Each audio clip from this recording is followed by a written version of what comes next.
வணக்கம். இது தமிழ் குரலின் விளவன் எக்ஸ்க்ளூசிவ். மிக மிக முக்கியமான ஒரு செய்தி. வேட்பாளர்களை எல்லாம் மிரட்டி மிரட்டி வாபஸ் வாங்க வைத்துக் கொண்டிருக்கிறார் இந்தியாவினுடைய உள்துறை அமைச்சர், காபந்து சர்க்காரின் உள்துறை அமைச்சர் அமித்ஷா. அப்படிங்கிறது தான் ஒரு பரபரப்பான செய்தியாக மாறி இருக்கிறது. இது வரைக்கும் சுமார் 12 பேருக்கும் மேலே மிரட்டி வாபஸ் வாங்க வைத்திருக்கிறது பாஜகவினரும் குஜராத்தினுடைய காவல்துறையும். அமித்ஷாவுக்கு எதிராக போட்டியிட்டவர்களை மிரட்டி வாபஸ் வாங்க வைத்திருக்கிறது அப்படிங்கிற ஒரு பரபரப்பான செய்தியைத்தான் நாம் பார்த்து கொண்டிருக்கிறோம். இதில் வந்து பார்த்தீங்க அப்படின்னா, மூத்த வழக்கறிஞர் திரு பிரசாந்த் பூஷன் அவர்கள் 16 பேர், 12 16 பேரை மிரட்டி வாபஸ் வாங்க வைத்திருக்கிறார்கள் அப்படிங்கிற குற்றச்சாட்டை கிளப்பி இருக்கிறார். ஒரு சிலர் வந்து பார்த்தீங்கன்னா, சுயேட்சை வேட்பாளர்கள் அழுது கொண்டு எங்களை அச்சுறுத்தினாங்க, எங்கள் குடும்பத்தையே ஒழிச்சிருவோம்னாங்க அப்படின்னுட்டு இன்னைக்கு வெளியில் வந்து குற்றச்சாட்டுகளை அடுக்கி இருக்கிறார்கள். காங்கிரஸ் கட்சியினுடைய வேட்பாளர் மட்டும்தான் இன்னமும் ஸ்ட்ராங்காக நிற்கிறார். அவரை தவிர மற்ற எல்லோருமே கிட்டத்தட்ட ஒழித்து விட்டது பாஜக.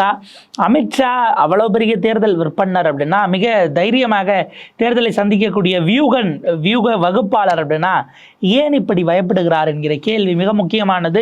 குஜராத்தில் நிற்கும் போதே இவ்வளவு பதட்டமா அப்படிங்கிற கேள்வியும் இருக்கிறது. என்ன நடக்கிறது குஜராத் காந்தி நகரில்?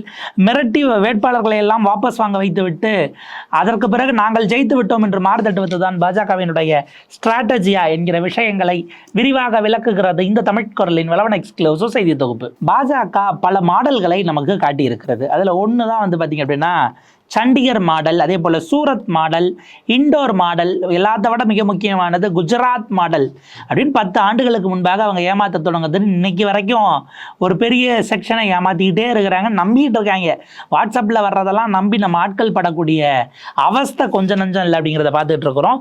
இதில் ஒன்று தான் இப்போ சமீபத்தில் இருக்கக்கூடிய காந்தி நகர் மாடல். காந்தி நகர் நமக்கு எல்லாம் தெரியும், குஜராத் மாநிலத்தில் இருக்கக்கூடிய தொகுதி. அங்கிருந்து தான் அமித்ஷா அவர்கள் எம்பியாக தேர்ந்தெடுக்கப்பட்டிருக்கிறார். ஸோ எம்பியாக தேர்ந்தெடுக்கப்பட்ட அமித்ஷா, நம்ம ஒரே கேள்வி தான். இப்போ நம்ம இந்த செய்தி, இந்த ஸ்க்ரால் ரொம்ப டீட்டெயில்டாக ரிப்போர்ட் பண்ணியிருக்கிறாங்க, அதை நம்ம பார்ப்போம். In Amit Shah's Gandhinagar 3 Lok Sabha candidate alleges they faced pressure to withdraw. அதாவது 16 பேரில் 3 பேர் தான் வெளியில் வந்து எங்களை மிரட்டி வாபஸ் வாங்க வச்சாங்கன்னு சொல்லியிருக்கிறாங்க. மற்றவர்கள் எல்லாம் ஆள் அட்ரஸே இல்லாமல் எங்கே இருக்காங்கன்னே தெரியாமல் ஒரு சூழல் நிலவுகிறது. They claim that the local BJP politicians and in some cases the Gujarat police pushed them to exit the contest. One remains in the fray. இதில் வந்து பார்த்தீங்க அப்படின்னா, அவங்க என்னென்னலாம் சொல்கிறாங்கன்னா, பாஜகவினுடைய உள்ளூர், அதாவது நம்ம ஊரில் இந்த கிளை கழகம், ஒன்றியம், மாவட்டம், இந்த லெவலில் ஆரம்பித்து எம்எல்ஏ வரைக்கும் வந்து எங்களை மிரட்டுறாங்க. எங்களை மட்டும் இல்லை, எங்களுடைய குடும்பத்தாரை மிரட்டுறாங்க, எங்களுக்கு நெருக்கமானவர்களை மிரட்டுகிறார்கள். நீ ஊர்லேயே இருக்க முடியாது, நீ ஒழிச்சிருவோம் அப்படிங்கிற மாதிரி மிரட்டுவதை கட்சிக்காரர்கள் பண்ணுறாங்கன்னா நம்மளால் புரிஞ்சிக்க முடியுது. ஆனால் போலீஸும் கூட சில இடங்களில் எங்களை அச்சுறுத்தி இருக்கிறது. யாரை எதிர்த்து நிற்கிறது தெரியுமா? அமித்ஷாஜியை எதிர்த்து நீ தேர்தலில் நின்றவியா அப்படின்னு போலீஸ்காரர்களும் எங்களை அச்சுறுத்தி இருக்கிறார்கள் அப்படிங்கிறது தான் குறிப்பிடுறாங்க. இதில் ஒருவர் என்ன ஆனார் அப்படிங்கிறதே பதற்றத்துக்குரியதாக இருக்கிறது. இப்போ சமீபத்தில் ஏப்ரல் 21ஆம் தேதி ஒரு வீடியோ வைரலாக போச்சு. அதில் வந்து ஜிதேந்திர சௌஹான் அப்படின்னு 39 வயதான ஒருவர் அழுது கொண்டே பேசுகிறார். என்னை வந்து என் உயிர் ஆபத்தில் இருக்கு, என்னை காப்பாற்றணுங்கிற நிலைமைக்கு இன்னைக்கு நான் இருக்கேன், என்னை மிரட்டுறாங்க, நீ எப்படி எலெக்ஷனில் நிற்ப அப்படிங்கிற மாதிரி இது பண்ணுறாங்கன்னு என்னை மிரட்டி என்னை ஃபோர்ஸ் பண்ணி வாபஸ் வாங்க வச்சுட்டாங்க. அமித்ஷாவினுடைய ஆட்கள் என்ன கடத்தி கொண்டு போயிட்டாங்க அப்படின்னு, கடத்தி கொண்டு போய் நான் மிரட்டப்பட்டேன் என்பதாக அவர் பதிவு செய்திருக்கிறார். படையப்பா படத்துலலாம் கடைசியில் மாப்பிள்ளையை கடத்திட்டு வர்றது அப்படிங்கிற மாதிரிலாம் சீன் வைப்பாங்க இல்லையா? ஒரு விஷயம் நடக்கக்கூடாதுன்னா கடத்தி கொண்டு போய் மிரட்டுறதுன்னு. அதாவது இவங்க வழக்கமாக நம்ம தமிழ் சினிமாக்களில் பார்த்தோன்னா, ஹீரோவுக்கு வேண்டப்பட்டவங்களை கடத்தி வச்சுட்டு ஹீரோ ஏதாவது செய்ய சொல்லுவாங்க வில்லன். இங்கே வந்து கடத்தி கொண்டு போய் அவனையே மிரட்டி, இப்போ நாங்கள் உன்னை வெளியே விட போகிறோம், நீ போய் வாபஸ் வாங்கணும், இல்லை திரும்ப கடத்திட்டு வந்துடுவோம் அப்படிங்கிற ரேஞ்சுக்கு மிரட்டல் நடந்திருக்கிறது அப்படின்னு சௌகான் குறிப்பிடுகிறார். அவர் அதுக்கப்புறம் இதனுடைய இந்த இதை வாபஸ் வாங்கிட்டாரு. வாபஸ் வாங்கிட்டு என்னால் ப்ரெஷரை தாங்க முடியல அப்படிங்கிறத அவர் குறிப்பிடுகிறார். It came from Dinesh Singh Kushwaha அப்படிங்கிற பாஜகவினுடைய எம்எல்ஏ, அகமதாபாத்தினுடைய பாபு நகரில் இப்போ எம்எல்ஏவாக இருக்கக்கூடிய பாஜக எம்எல்ஏ தினேஷ் சிங் குஷ்வா அப்படிங்கிறவர் தான் என்னை வந்து அந்த அளவுக்கு அவருடைய ஆட்கள் தான் என்னை கடத்தி கொண்டு போனாங்க அப்படின்னு அவர் குறிப்பிடுகிறார். பாஜகவினுடைய கோட்டையாகத்தான் 1989 இன்னைக்கு வரைக்குமே பாஜகவினுடைய கோட்டையாகத்தான் காந்தி நகர் இருக்கிறது. ஒன்று. ரெண்டாவது, கடந்த முறை அமித்ஷா ஜெயிச்ச வாக்கு வித்தியாசம் என்பது வித்தியாசம் மட்டும் 5.5 லட்சம் வாக்கு வித்தியாசத்தில் அமித்ஷா கடந்த முறை அங்கிருந்து வெற்றி பெற்று வருகிறார்.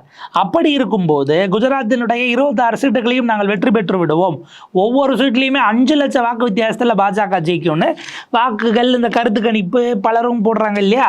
அவங்களாம் என்ன சொல்கிறாங்க, பாஜக திரும்பவும் 26 ஸ்வீப் பண்ணோம், எல்லா தொகுதியிலும் 5 லட்சம் ஓட்டு டிஃப்ரென்ஸ் இருக்கும், யார் ஆப்போசிட் கேண்டிடேட் அந்த பக்கம் காங்கிரஸும் ஆம் ஆத்மியும் இணைந்து போட்டிட்டாலும் கூட 5 லட்சம் வாக்கு அப்படின்னு சொல்லும் பொழுது வருகிற 7ஆம் தேதி, அதாவது செவ்வாய்க்கிழமை எலெக்ஷன் நடைபெற இருக்கிறது. அதுக்கு முன்பாக அதை வாபஸ் வாங்குறதுக்கான கடைசி தேதிக்குள்ளே தான் இவ்வளவு பெரிய மிரட்டி. கிட்டத்தட்ட ஏப்ரல் 21 நேற்று வரைக்கும் நம்ம எடுத்தோம் அப்படின்னா அங்கே ஒரு 21 10 நாள், இங்கே ஒரு 2-3 நாள், இந்த 13 நாட்களில் மிரட்டப்பட்டு 16 பேர் வாபஸ் வாங்கியிருக்கிறார்கள் அப்படிங்கிறத பார்க்குறோம்.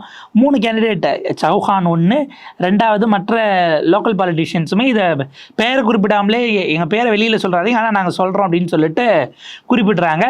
இதில் பாஜகவினரிடம் இந்த கேள்வியை கேட்கும்போது இல்லை நாங்கள் அதெல்லாம் பண்ணல, நாங்கள் எதுக்கு மிரட்ட போகிறோம், நாங்கள் நேர்மையாக தேர்தலை சந்திக்கக்கூடியவர்கள், இந்த உலகத்திலேயே உத்தமமான கட்சின்னா அது பாஜக தான், எங்களுக்கு என்ன பயம் அப்படிங்கிற மாதிரி அவர்கள் பதில் சொல்லியிருக்கிறார்கள்.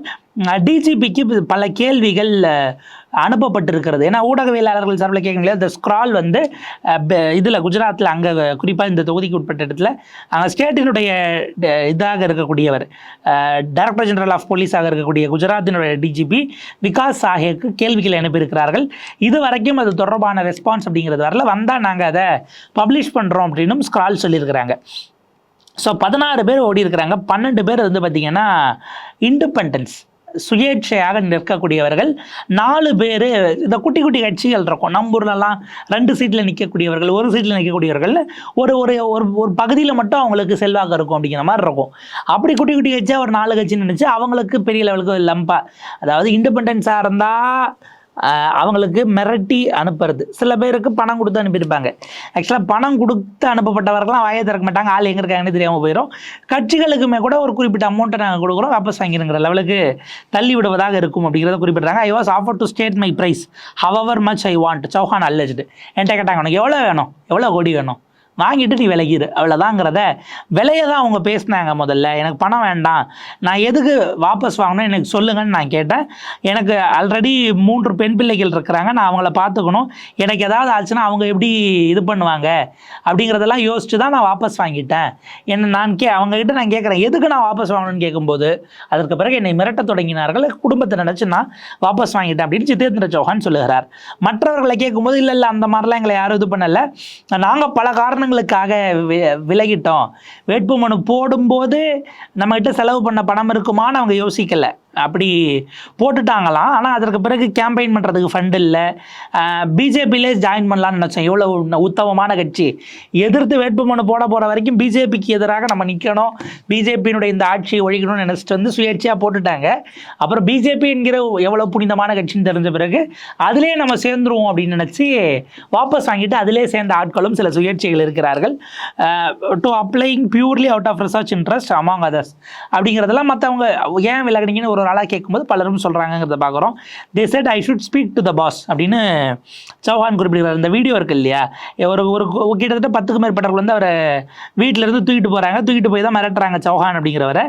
அப்படி இருக்கும்போது இன்னொரு கேண்டிடேட் என்ன சொல்கிறாரு, பிரஜதந்திர ஆதார் பார்ட்டி அப்படின்னு ஒரு பார்ட்டி இருக்குது காந்தி நகரில், அதில் மௌரியா அப்படின்னு ஒருத்தர் இருக்கிறாரு. அவர் வீட்டுக்கு போய் என்ன பண்ணுறாங்கன்னா அவருடைய பிள்ளைகளை காட்டி அவரை மிரட்டி இருக்கிறாங்க. பாரு அடுத்து உனக்கு பிள்ளைகள் இருக்குது, I was in Gandhi Nagar for my nomination, it was around 11, they asked them about my whereabouts and said they wanted to meet me and talk to me, they left soon but I left my daughters very frightened. வேட்புமனு தாக்கல் செய்வதற்கு அந்த குட்டி கட்சியை சேர்ந்த வேட்பாளர் போயிருக்கும்போது அவருடைய வீட்டுக்குள்ளே கிட்டத்தட்ட ஒரு 10-15 பேர் பூந்து எங்கே அவர் என்ன ஏது அப்படின்ட்டு மிரட்டி இருக்கிறாங்க. அவர் இல்லைன்னு சொன்ன பிறகு போனாலும் கூட அவருடைய 2 பெண் பிள்ளைகள் ரொம்ப பயந்து போயிருக்கிறாங்க. அவங்க யார் எதுக்கு வந்தாங்க என்ன அப்படின்ட்டு ஒரு விதமான அச்சத்திலேயே இருக்கிறார்கள். நான் திரும்ப போன போதும் கூட அவங்களால இன்னும் அதிலிருந்து மீள முடியல, ஒரு விதமான மிரட்டலுக்கும் உள்ளாகி இருக்கிறார்கள் அப்படிங்கிறத அவர் குறிப்பிடுகிறார், அந்த குட்டி கட்சியை சேர்ந்த வேட்பாளர் அப்படிங்கிறத பார்க்குறோம். தொடர்ந்து இந்த மௌரியா அப்படின்னு சொல்லக்கூடியவங்க அவங்க ஒரு பெண் வேட்பாளர், அவருடைய கணவருக்கு தொடர்ந்து ஃபோன் கால் வர ஆரம்பிக்குது, கணவரை மிரட்டுறாங்க, there were men who ask me to speak to their bosses. வர எங்கள் ஐயாட்ட பேசுங்க, எங்கள் ஐயா அவங்களுக்கு எல்லாம் இது பண்ணுவாங்க, நீங்கள் எலெக்ஷனில் நிற்காதீங்க, வாபஸ் வாங்கிடுங்க, எங்கள் ஐயா அவங்களுக்கு பேசி எல்லாம் ஒரு செட்டில்மெண்ட் கொடுப்பாங்கன்னு பாஸ்கட்ட பேசுனே பலரும் என்னை மிரட்டுறாங்க அப்படிங்கிறத குறிப்பிடுறாங்க. இவருக்கு 2 பெண் பிள்ளைகள் இருக்கு, அவருடைய வயதான மாமியார் இருக்காங்க. இவங்கெல்லாம் என்ன அப்படிங்கிறத பார்த்துட்டு தான் எங்களுக்கு பல விஷயங்கள் அச்சமாக இருக்குது அப்படிங்கிற விஷயத்த இவங்க கட்சிக்கு மேலே தெரிவிக்கிறாங்க. அந்த கட்சியினுடைய தலைவர் அவர் பார்த்துட்டு நீங்கள் ஊருக்குள்ளே இருக்க வேண்டாம் அப்படிங்கிற மாதிரி சொல்லி வேட்பாளரையே ஊரை விட்டு இப்போதைக்கு நீங்கள் வெளியில் கொஞ்சம் நாள் போய் இருங்க அப்படிங்கிற மாதிரி நகர்த்திட்டாங்க அப்படிங்கிறத குறிப்பிட்றாங்க. அப்போ ஒரு வேட்பாளர் வேட்புமனு தாக்கல் செய்ய போய்விட்டு வீட்டுக்குள்ளே மிரட்டி பெண் பிள்ளைகள் அச்சப்பட்டு ஊரை விட்டே கொஞ்ச நாள் வெளியில் போங்கன்னு அவருடைய கட்சி தலைமையை சொல்லி வெளியில் போகிறார்கள் என்றால் இதுதான் அமித்ஷாவினுடைய காந்தி நகர் மாடலா அப்படிங்கிற கேள்வி நமக்கு வந்திருக்கிறது. கிட்டத்தட்ட 400 கிலோமீட்டரை தாண்டி இவங்க காந்தி நகர்லேருந்து சோம்நாத்துக்கு போயிருக்கிறாங்க அப்படிங்கிறத பார்க்குறோம். அங்கேயுமே கூட 3 பேர் பார்த்திங்கன்னா எங்களை மீட் பண்ணுறாங்க. நான் எதுக்கு எந்த ஃபோனும் எடுக்கலை, நீங்கள் எங்கள் வேட்புமனுவை தாக்கல் பண்ணிவிட்டு இங்கே வந்துட்டீங்க, ஏன் எங்கள் பாஸ்கிட்ட பேசுங்க அப்படின்ற மாதிரி அவர்கள் எங்களுக்கு மிரட்டலை, நாங்கள் இங்கேருந்து ஊரை விட்டு போனாலும் கூட எங்ககிட்ட அந்த மிரட்டல் அப்படிங்கிறத தொடர்ந்தது அப்படிங்கிறத குறிப்பிட்றாங்க. அங்கிருந்து இவர்கள் கிரைம் பிரான்ச் போலீஸை டார்கெட் பண்ணி எங்களை இன்னமும் யாரோ விரட்டிக்கிட்டு இருக்காங்க, அவங்க யாருக்காக பேசுகிறாங்க, எலெக்ஷனில் நிற்கக்கூடாதுன்னு சொல்கிறாங்கன்னா அங்கேருந்தே ஒரு வீடியோவை சமூக வலைதளங்களில் செகண்ட் வேட்பாளராக அவரும் பதிவு செய்திருக்கிறார்.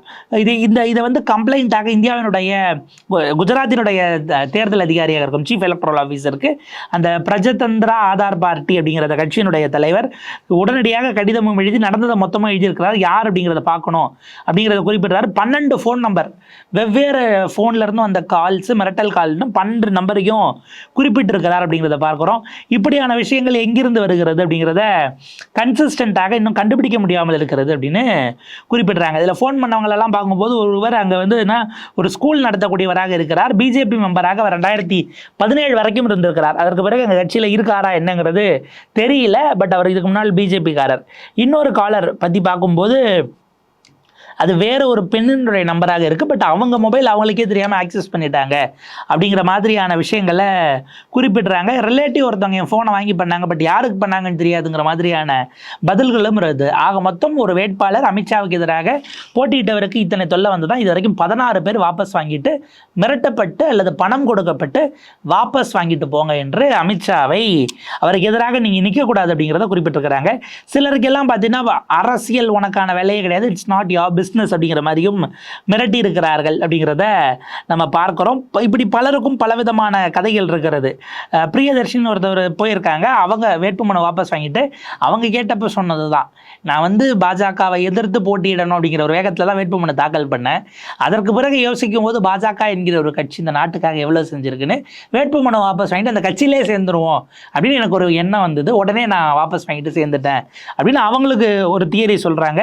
அதே போல் கிஷோர் கோயல், ரஜினிகாந்த் பட்டேல், மக்கன்பாய் காலியா, மெஹபூப் ரங்கரேஜ் அப்படிங்கிற பலரும் கூட வேட்புமனுவை வாபஸ் வாங்கியிருக்கிறார்கள். ஆனால் எங்களுக்கு எந்த ப்ரெஷரும் இல்லை அப்படின்னு குறிப்பிட்றாங்க. அதில் ஒருத்தர், நான் லால பிஹெச்டி முடிச்சிருக்கேன், நாமினேஷன் பண்ணுறது எப்படி அப்படின்னு ஒரு ட்ரையல் பார்ப்பதற்காக, ஒரு சோதனை ஓட்டத்துக்காக நான் நாமினேஷனை ஃபைல் பண்ணி அந்த ப்ராசஸ் எப்படின்னு தெரிஞ்சுக்கிட்டு அப்புறம் நான் வாபஸ் வாங்கிட்டேன் என்பதாகவும் ஒருவர் தெரிவித்திருக்கார் அப்படிங்கிறத பார்க்குறோம்.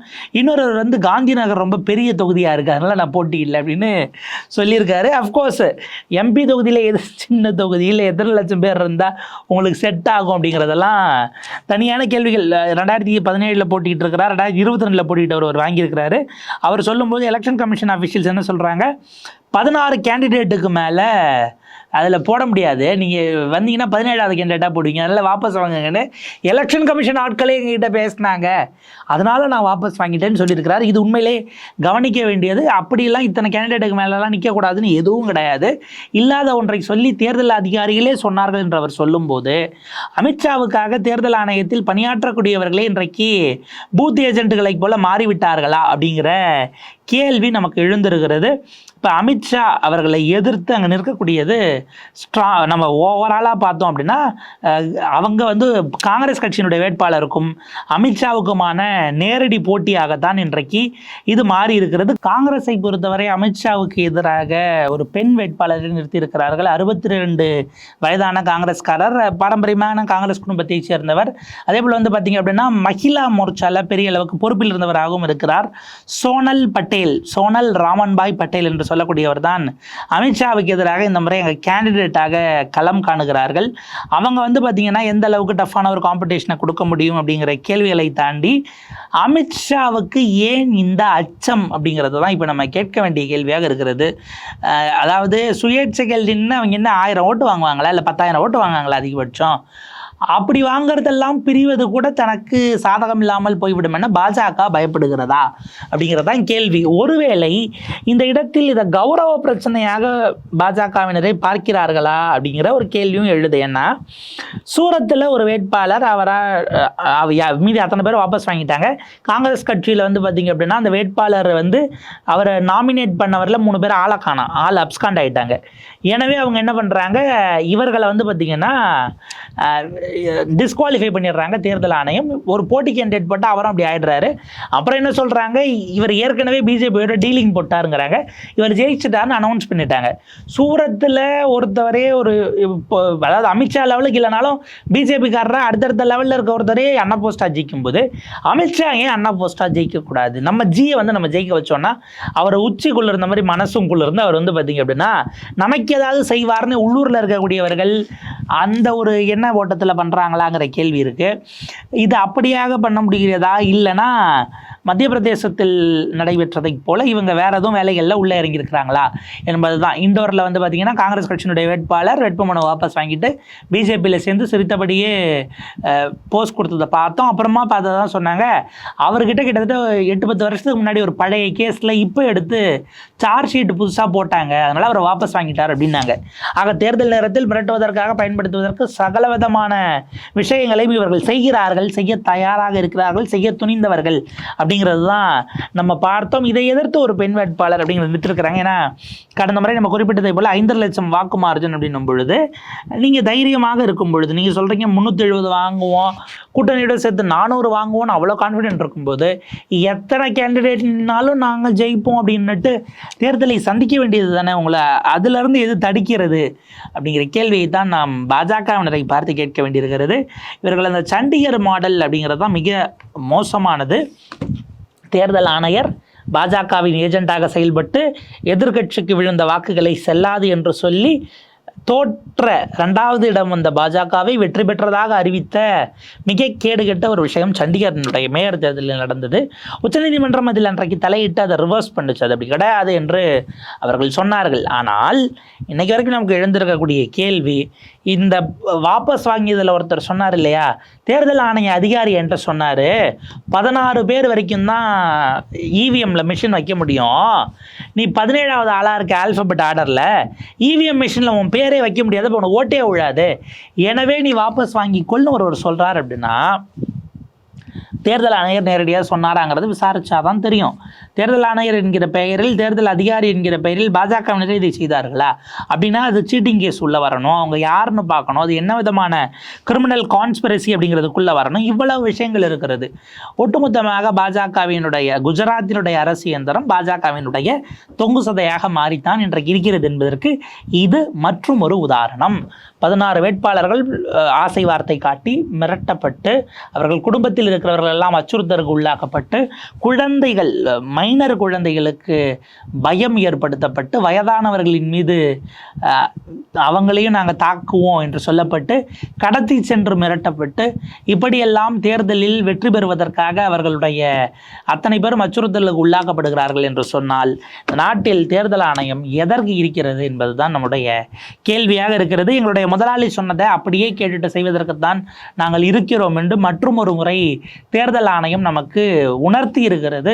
ஆனால் அதற்கு எதிராக மிகப்பெரிய அளவில் இதை மக்களிடம் கொண்டு போய் சேர்க்க வேண்டிய பொறுப்பு இருக்கிறது. நீங்கள் தைரியமான ஆளாக இருந்தால் ரேஸில் கூட ஓடுறவங்களை எதுக்கு ரேஸ் ஆரம்பிக்கிறதுக்கு முன்னாடியே கையை காலை உடைக்கிறீங்க அப்படிங்கிறது தான் நம்முடைய கேள்வியாக இருக்கிறது. வீரர்கள் இதை செய்ய மாட்டார்கள்.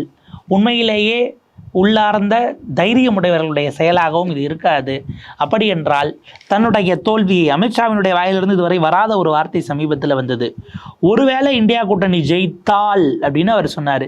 இந்தியா கூட்டணி ஜெயித்தால் வருஷத்துக்கு ஒரு பிரதமர் இருப்பாங்க அப்படின்னு சொன்னார். நாங்கள் தான் ஜெயிப்போம், நாங்கள் தான் நானும்னு சொன்னவங்க இந்தியா கூட்டணி ஜெயித்தால் என்று பேசுகிறார்கள் என்றால் அவரை அறியாமல் ஃப்ராய்டியன் ஸ்லிப்புன்னு சொல்லுவாங்க, அவர் அறியாமல் மனசில் இருக்கிறது வெளியில் வந்துருச்சா அப்படின்னா அதற்கான வாய்ப்பு தான் கூடுதலாக இருப்பதாக தெரிகிறது. ஸோ அடுத்தடுத்த கட்டங்கள் இது எப்படி போகிறது, இந்த குஜராத் மாடல், குஜராத்தினுடைய காந்தி நகர் மாடல் மோடியினுடைய வாரணாசிக்கும் போகுமா அப்படிங்கிறதெல்லாம் நம்ம பொறுத்திருந்து தான் பார்க்கணும். அதனோட அப்டேட்ஸை நம்ம தமிழ் குரலில் அடுத்தடுத்து கொடுக்கலாம். தொடர்ந்து இணைந்திருங்கள் தமிழ் குரலோடு. நன்றி, வணக்கம்.